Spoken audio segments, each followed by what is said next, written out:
No me silbes, no me grites, que vos no me conocés. Yo me visto pa' mí misma, no para que me acoses. Las calles también son nuestras, como la noche. Camino sola porque quiero, no me invites a tu coche. No quiero miradas babosas, yo ya sé que soy hermosa. Vos decís que sos galán man, pero tú piropo cosa. Asquerosas las miradas. Sean todos ustedes bienvenidos y bienvenidas a este ciclo de Fogón en Fogón. En este caso, el segmento que retoma la actividad del 2021. Estamos hablando del segmento Feminismos, aquí en De Fogón en Fogón, junto a Lucía Gulizano e Inés Cortés. Vamos a estar hablando, ¿sí?, lo que tiene que ver con el 8M, el Día Internacional de la Mujer, y bueno, en el marco del contexto de qué significa este 8 de marzo, este mes de la mujer, para el contexto actual, sí, en el marco de la pandemia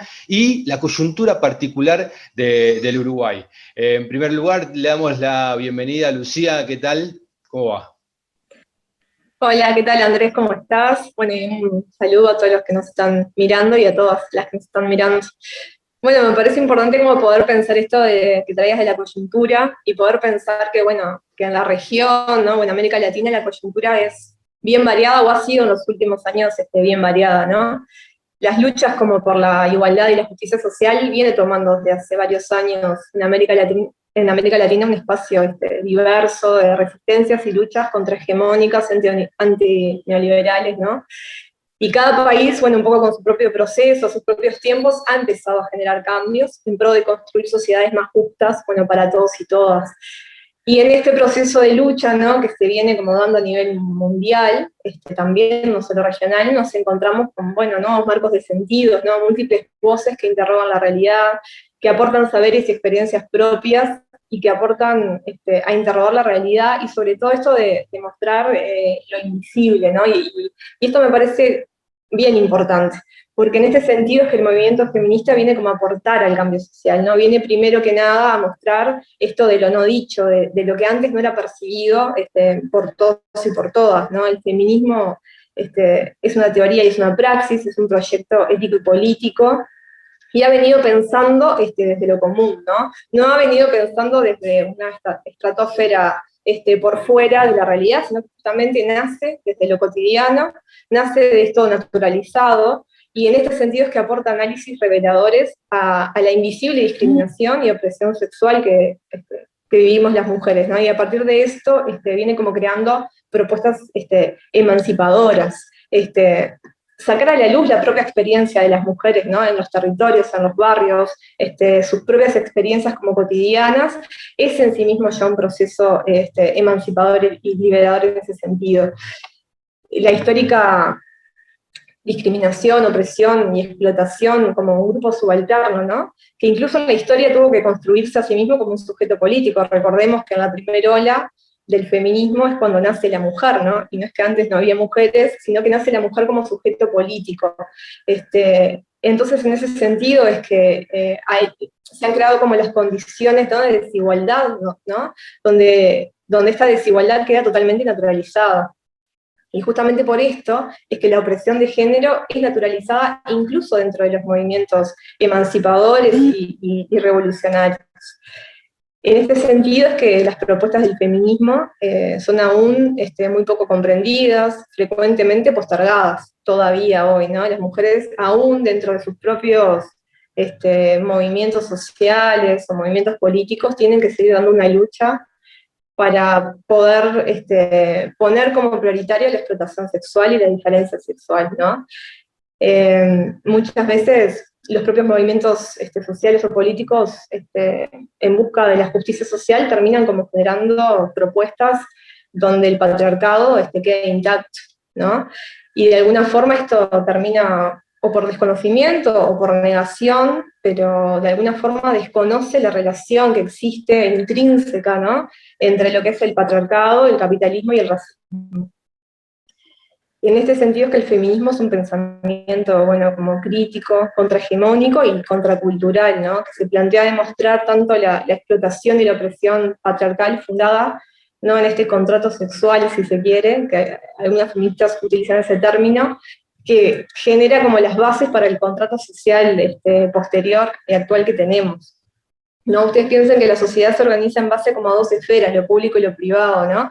Pero históricamente solo la esfera pública ha sido designada como históricamente relevante, negando o invisibilizando todo el potencial que tenía la esfera privada, ¿no?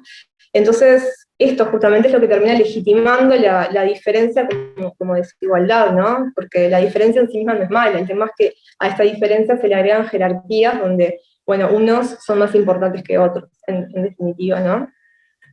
Y bueno, y si bien uno puede ver en la historia y en la región que hemos venido pasando como procesos de cambio, y en donde las mujeres como grupo han generado derechos, si quieren, no solo, y cambios culturales, ¿no? No solo derechos a nivel jurídico, sino que se han dado ciertos procesos en pro de generar cierta igualdad, también hemos sido testigos de ciertos retrocesos, ¿no? Y bueno, había una autora que siempre decía, ¿no?, que los derechos de las mujeres siempre están en jaque, ¿no? Por más que se consigan, nunca son consagrados crónicamente, sino que siempre ante algún cambio social o político que viva el país, siempre son los primeros derechos en perderse, en atacarse, ¿no? Y bueno, nosotros desde Uruguay venimos ya de un año de cambio de gobierno, ¿no? Donde la derecha ganó las elecciones después de 15 años de un gobierno progresista y de izquierda, y bueno, y eso ha traído consecuencias para las mujeres.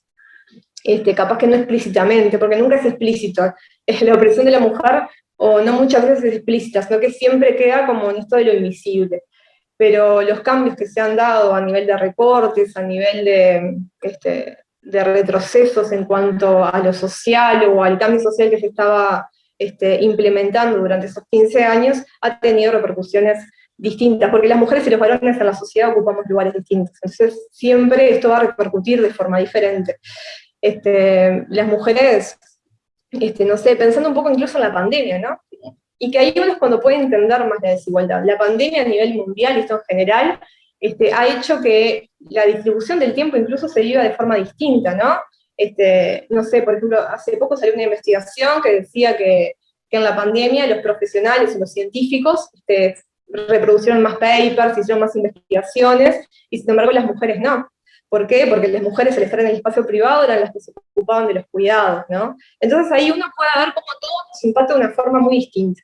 Hoy tenemos, bueno, una ley de urgente consideración, ¿no?, que tiene un montón de artículos, y donde los movimientos sociales, junto con también el movimiento sindical y el movimiento feminista, está intentando llegar ¿no?, a poner sobre la mesa y discutir al menos 135 artículos que entendemos que genera un retroceso. Yo justo ayer estuve en una charla del sindicato donde hablábamos de la LUC y cómo impacta en la educación, y una de las maestras que ahí participó decía, bueno, que había un retroceso muy grande en cuanto a los derechos de la primera infancia, ¿no? Ya no iba a ser obligatorio, para hablar, hacerlo simple, no iba a ser obligatorio el tema de la educación en la primera infancia, de 0 a 3 años. Y eso quiere decir que el Estado, si no es obligatorio, quiere decir que el Estado no tiene la obligación justamente de garantizar esos derechos o garantizar la educación en esa primera etapa de la vida. Y esto es un gran retroceso, porque de hecho hace 15 años se viene trabajando, justamente apostando a políticas públicas en pro de trabajar la primera infancia. Y esto repercute no solo en los niños, sino también en las mujeres, porque en los lugares, por ejemplo, que no haya CAIF, y en las mujeres pobres, ¿no? Tampoco impacta de la misma forma en las diferentes clases sociales. En los barrios donde no haya CAIF, donde no haya donde no poder llevar al niño para estimularlo, para que, bueno, pueda asistir a la educación, ese niño se va a quedar con una mujer que lo cuide, ¿no? Que no va a poder salir a trabajar, o que va a tener que, como puede, generar los cuidados y generar la estimulación adecuada para ese niño, ¿no? Porque, bueno, hay mujeres que podrán pagar un jardín privado o pagar a alguien que los cuide, ¿no? Pero entonces ahí uno ve cómo todas estas leyes que son un retroceso de los derechos tienen un impacto además distinto en las mujeres, ¿no? Esta ley de urgente consideración tampoco implementa ningún tipo de artículo en cuanto a lo que es intentar erradicar la violencia basada en género, ¿no? Nosotros en Uruguay tenemos un alto índice de femicidios y un alto índice de violencia doméstica, y bueno, sin embargo, ¿no? Uno que pensaría que lo más urgente en este país hoy, si hablamos en términos de derechos, de salud, de vida, tendría que ser generar políticas y leyes para proteger a las mujeres y para intentar erradicar esta desigualdad que tenemos. Bueno, esa ley no, todas estas leyes, no hay ninguna que vaya en pro de beneficio de erradicar la violencia basada en género. E incluso hay un retroceso, ¿no? Porque la ley 19.580, que hace ya un par de años tenemos en Uruguay, que es una ley integral de violencia basada en género, habla de lo que son la creación de juzgados multimateria. Quiere decir que los juzgados se comunican. Entonces, hoy una mujer, si es una denuncia, y esa denuncia va a juzgado de familia y además va a juzgado penal, tiene que pasar por las diferentes instituciones, volver a declarar lo mismo, no se comunican entre ellos. Eso es una revictimización de las mujeres y tiene un costo afectivo muy grande para las mujeres. Incluso a veces económico, porque la accesibilidad tampoco es tan sencilla para ciertas poblaciones.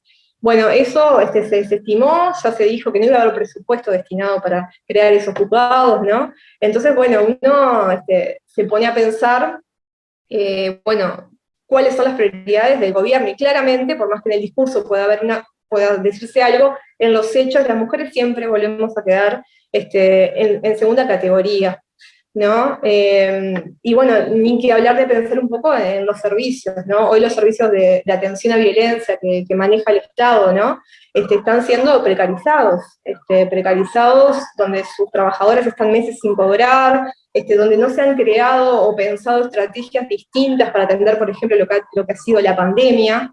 Sin embargo, uno puede después ver que a través de los medios audiovisuales, a través de los medios de comunicación, el gobierno se hace como, de alguna forma, muestra como que está pensando en abrir más servicios, en generar mejores estrategias o mejor calidad, pero la realidad es que la calidad del servicio en sí misma ha bajado porque además ha precarizado a sus trabajadores, que también son mujeres, ¿no? Porque no nos olvidemos que quienes trabajamos en estas temáticas, quienes trabajamos más que nada en lo social, ¿no? Psicología, trabajo social, todos educadores, enfermería, todas esas profesiones son bastante feminizadas, también porque tienen un poco que ver con esto del compromiso social y los cuidados.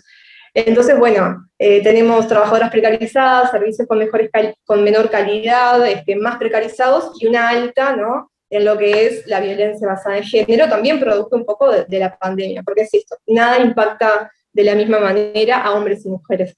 Entonces este 8 de marzo, bueno, se vuelve muy importante para poder volver a visibilizar. Las mujeres venimos visibilizando y teniendo esta lucha todos los días, no solo en marzo ni el 8 de marzo, pero es un momento como para que cada uno pueda aportar desde su lugar, y donde, bueno, el mundo de alguna forma pone atención a esto. Entonces está bueno como poder seguir pensando formas alternativas, ¿no?, a este sistema que en realidad lo que hace es perjudicarnos a todos y todas, pero muy especialmente a las mujeres. Y bueno, capaz que yo dejo por acá y dejo que Ini hable ahora un poco más, pero quería como aportar en esto de poder pensar al feminismo como hoy, al menos yo lo entiendo así, es la mejor alternativa que se presenta, revolucionaria a transformar este sistema capitalista, neoliberal, y desigual, ¿no? Ahí está, ahora le damos el pase a Inés Cortés, quien también integra este segmento de feminismos aquí De Fogón en Fogón. Pensaba ahí con lo que decía Lucía y los ejemplos que manifestaba de la posibilidad del gobierno de hacer algo, ¿no? El gobierno en Uruguay, un gobierno que asumió hace un año, ¿sí? Un gobierno de derecha, neoliberal, así se lo podía definir, que demostró ser mucho más neoherrerista, ¿sí? Digamos, en su política social y cultural. Y pensaba en un hecho que leí hace poco, que la creación, en el 2005 se creó la la bancada bicameral femenina, ¿sí? En el Uruguay, integrada por por todos los partidos políticos que integran el Parlamento del Uruguay, y solicitaba, bueno, un espacio para poder dialogar, para poder parlamentar, ¿sí? Precisamente acciones que tengan que ver desde el Parlamento con las políticas hacia las mujeres, y solamente le daban una hora, ¿no? Después Inés me va a poder decir esto, solamente les daban una hora cuando las integrantes de la bancada del Frente Amplio solicitaban más tiempo para poder hablar y discutir y bueno, ver qué políticas se pueden implementar. Digo, de alguna manera, visibilizar estas cuestiones también hace a cómo se está pensando desde esta alianza multicolor que hoy gobierna el Uruguay. Inés, bienvenida y bueno, te toca la coyuntura, en este caso, de cómo vive el Uruguay este 8M. Bueno, muchas gracias por la invitación, un saludo a toda la audiencia. Y sí, en realidad, para la columna me puse a pensar en el 8 de marzo del 2021, ¿no? Y lo primero que se me viene a la cabeza es qué distinto a los otros 8 de marzo. Desde el 2017 en Uruguay, todos los 8 de marzo se hace una marcha que cada año ha sido más y más masiva, principalmente liderada por la juventud, por los feministas jóvenes, pero en la cual se han replegado incluso todas las familias, desde las más hasta las más ancianas, todas las generaciones de mujeres, y ha permitido que la llegada del feminismo se generalice y hoy sea una cuestión mucho más aceptada que hace 3, 4 años atrás. Pero, y no obstante, este año obviamente va a ser completamente distinto. En primer lugar, por la pandemia, y en segundo lugar, por el gobierno que tenemos actualmente en Uruguay, que es de un corte neoliberal muy fuerte, que, bueno, por ejemplo, entre otras cosas, lo que hizo para evitar las aglomeraciones es reglamentar el artículo 38 de la Constitución, que es algo que nunca se había hecho desde la apertura democrática, que lo que hace es limitar el derecho a reunión. Entonces ya desde ahí partimos de una base en la que obviamente los movimientos feministas decidieron no convocar a una única marcha en 18 de julio como se hacía hasta ahora, y apostar por movilizaciones más pequeñas en cada barrio, bajo el lema de todas las mujeres en todas las calles. Y creo que a su vez eso tiene algo bueno, que es que acerca el feminismo a los barrios, ¿no? Porque a veces también está muy centralizado en Montevideo. ¿Y por qué digo esto? Porque, bueno, la pandemia, sumada a un gobierno neoliberal que le dio la espalda al pueblo, recayó en la hiperprecarización de las mujeres. Un poco lo que decía Lu, de la triple jornada laboral, los cuidados, las tareas de limpieza y el trabajo remunerado. En los casos donde no se perdió el trabajo remunerado, porque además aumentó enormemente el desempleo en Uruguay, y bueno, hay estudios que demuestran que las primeras en perder el trabajo fueron las mujeres. Las primeras en organizarse en ollas populares cuando empezó a faltar el alimento en los barrios fueron las mujeres, las madres. Las primeras en reclamar, ante el cierre de las escuelas en la pandemia en abril del 2020, las primeras en reclamar que se le garantice el alimento a sus hijos en las escuelas fueron las mujeres.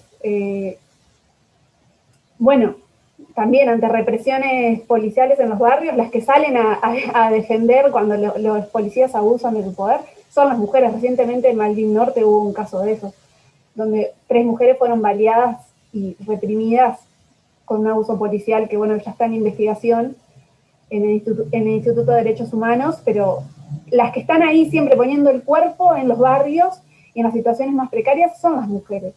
Y capaz que a esas mujeres no les llega mucho el discurso feminista. Entonces, creo que por ahí, que ahora las movilizaciones se den desde los mismos barrios, puede acercar esas manifestaciones, incluso porque a veces ni siquiera está la posibilidad de tomarse un ómnibus e ir al centro de Montevideo. En realidad, un poco eso, ese es el contexto en el que estamos a nivel nacional. La ley de urgente consideración es también absolutamente represiva y enaltece el rol de la policía y tal, como digo, termina recayendo en las mujeres, o sea, son las que se terminan haciendo cargo. Cuando se precariza todo, las primeras en caer son las mujeres. Eso de que la pobreza tiene cara de mujer no es un dicho al pasar, es un hecho de la realidad.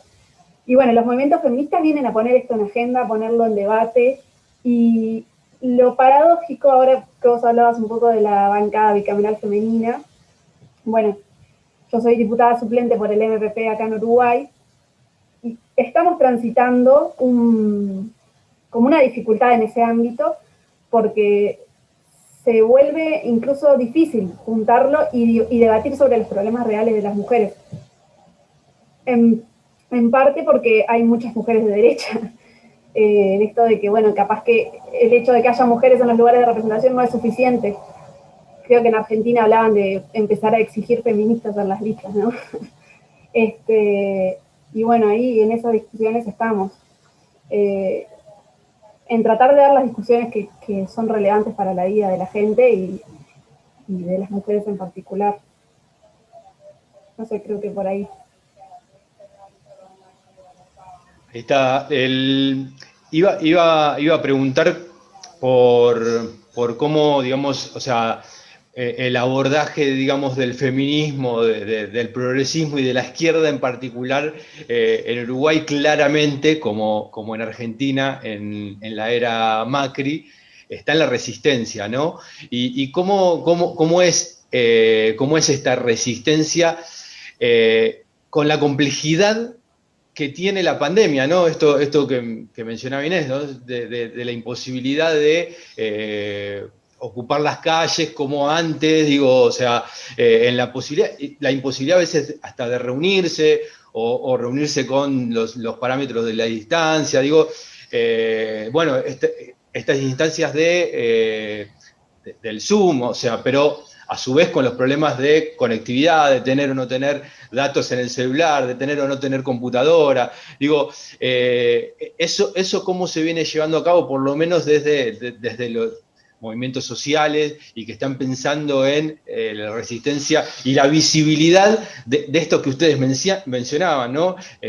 Mostrar la brecha de género, los altos niveles de informalidad y de desocupación que hay dentro de las mujeres, o sea, las tareas domésticas de cuidado que no son remuneradas, digo, porque me parece que mencionaba Lucía al comienzo, ¿no? Esto de el feminismo es teoría y praxis, ¿no? O sea, bueno, digo, me parece que en muchos casos se tiene en claro, ¿no? La teoría, pero la praxis está como en un debe importante. Entonces consulto cómo se están desarrollando eso a nivel de fuerzas políticas, digo, Frente Amplio, movimientos sociales. Bien, capaz que Lu puede hablar mejor de los movimientos sociales, desde su militancia sindical. Desde lo político se está rearmando todo. El nuevo rol de oposición, el Frente Amplio no lo tenía muy aceitado después de 15 años de ser gobierno, y estamos con ciertas dificultades. Creo que es momento justamente de que los feminismos, tanto políticos como sociales, se unan en este contexto, más allá de las diferencias. Hay un movimiento feminista, como, al igual que en Argentina, fragmentado, sobre todo por discusiones más de fondo, como el regulacionismo o no del trabajo sexual, o cuestiones más esencialistas, biológicas. Y a mi entender, creo que habría que superar esas cuestiones para justamente poder hacer frente y resistir desde un lugar más fuerte a este gobierno, que en realidad tiene muy claro por qué lado va a ir. Quizá nosotros no tanto, pero ellos sí lo tienen muy claro. Y la precarización de las mujeres, las disidencias, el pueblo en general, pero las mujeres en particular, es algo que sucede y se va a agudizar cada vez más según mi forma de ver las cosas. No sé, Lu. Sí, yo creo que ha sido muy difícil, pero nos ha puesto como en esta situación de tener que de alguna forma crear alternativas, ¿no? Y reinventar algunas formas de lucha que uno tenía como internalizado. ha sido difícil esto de no poder juntarse, ¿no? Este 8 de marzo sin una marcha al menos masiva, ¿no? Porque en Uruguay al menos algunos movimientos, organizaciones están como invitando sí a juntarse, pero bueno, no va a ser como esta gran marcha masiva que teníamos o estábamos acostumbrados todos los años, ¿no? Y el hecho de poder también juntarse, bueno, incluso pensando en esto de la LUC, ¿no? Que los movimientos sociales se han comprometido a juntar las firmas, están haciendo un gran trabajo de militancia, también ha sido difícil, porque en esto de no poder generar lugares de aglomeración o de mucha gente. Yo creo que también la pandemia ha servido a este tipo de gobiernos como una excusa, ¿no? Como una excusa para poder justamente hacer más énfasis en eso de no juntarse, del no estar con otros y con otras, que es como lo principal o el potencial que tiene más grande los movimientos, ¿no? Sociales de lucha, el estar con otros y compartir con otros. Yo creo que las mujeres en ese sentido, y pensando un poco en este 8 de marzo, han hecho lo que han hecho históricamente, que es bueno, poder reinventarse y generar alternativas. No es la primera vez, ¿no?, en la historia que las mujeres han tenido que pasar por situaciones en donde, no, esto un poco que hablábamos hoy, todos los cambios sociales tienen un impacto distinto en las mujeres, y las mujeres siempre tienen que estar también como en la lucha incluso de su propia visibilidad. Por eso a mí esto de la visibilidad y lo no dicho me parece súper importante, ¿no? Porque no siempre se entendió que la desigualdad que teníamos las mujeres era una desigualdad por la que teníamos que pelear, ¿no? Cuando se pensaba en la justicia social, y no estoy hablando de hace 200 años, estoy hablando, no sé, capaz que incluso pensando en todos los movimientos en la década de los 60 que se dieron a nivel de la región, bueno, la lucha por la igualdad de las mujeres o el lugar de opresión específico que tenían las mujeres no estaba tan claro. Entonces, creo que este 8 de marzo, no sé, a mi entender, ha por lo menos puesto sobre la mesa diversas formas de manifestación, porque en realidad lo que se está diciendo, bueno, invitamos desde diferentes lugares, desde los barrios, desde las organizaciones sociales, a marchar o a manifestarse de la forma que se entienda más pertinente, a través de las redes sociales, a través de generar ciertas charlas por Zoom, usando la tecnología un poco a su favor, o al salir a las calles, ¿no? Creo que igual esta consigna de todas en las calles tiene un poco que ver esto con lo visible y no tanto con el estar físicamente el 8 de marzo marchando, ¿no? Sino que tiene justamente que ver con esto de dar visibilidad justamente a eso que cotidianamente para nosotras aún hoy sigue siendo invisible. En ese sentido, me parece que los movimientos sociales en general están intentando como esto de reinventarse y no están abandonando, ¿no?, la lucha, sino que estamos pensando en nuevas formas. Ahí está, clarísimo, y bueno, les agradecemos mucho, por supuesto, la participación, y bueno, creo que el desafío también de este segmento, ¿sí?, Feminismos de Fogón en Fogón, un poco tiene que poner eso, ¿no?, la visibilización de estas cuestiones que a muchos de nosotros los varones, ¿sí?, a veces nos cuesta justamente saber que eso que estamos haciendo, que estamos diciendo, somos parte, digamos, ¿no?, de esta cultura patriarcal, y bueno, me parece que eso está bueno como ejercicio, cosa que a veces, no sé, digo, desde chistes hasta, no sé, hasta mandar algo por WhatsApp, ¿no? Digo, me parece que está bueno como ejercicio poder, bueno, de alguna manera deconstruirnos, y me parece que la columna debe servir para eso, además de, obviamente, de denunciar lo que tiene que ver con lo institucional, sí, mucho más claro y más obvio, sí, pero digo, me parece que está bueno ese ejercicio, y eso es lo que invita un poco esta columna, y es el desafío que tenemos por delante en este 2021. Lucía, Inés, mil gracias. Muchas gracias a ustedes. No, a vos, Andrés, y a todos ahí del equipo y de la audiencia. Sin pedir a cambio nada, opiniones de varones, de la boca para adentro. En el cuadro hay mujeres, macho facho no es el centro.